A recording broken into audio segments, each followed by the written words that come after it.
Ganda ng OPM! Eksaktong alas 12 ng madaling araw, ilabas ng singer-songwriter na si Maki ang kanyang first studio album. Ang literal na mga kulay ng mga kantang bumubuo sa Color Coaster just in time bago ang kanyang concert sa The Big Dome. Narito sa aking Showbiz Report. Pinamagatang Color Coaster ang first studio album na ilabas ng singer-songwriter na si Maki.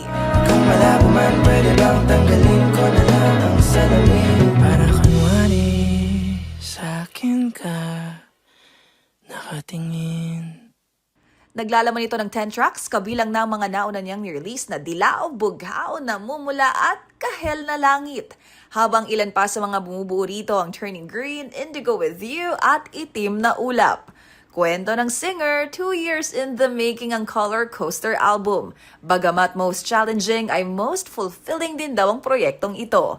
Nagpaabot naman ng pagbati ang kanyang co-star sa Dilaw music video na si Bini Maloy kay hindi ng pop rock royalty na si Yeng Constantino. Mga gunita na kamakailan lang, nakasungkit din ng nominasyon sa Breakthrough Awards 2025 sa Brazil si Maki. Sa November 7, nakatakdang ganapin ang Color Coaster The Concert sa The Big Dome.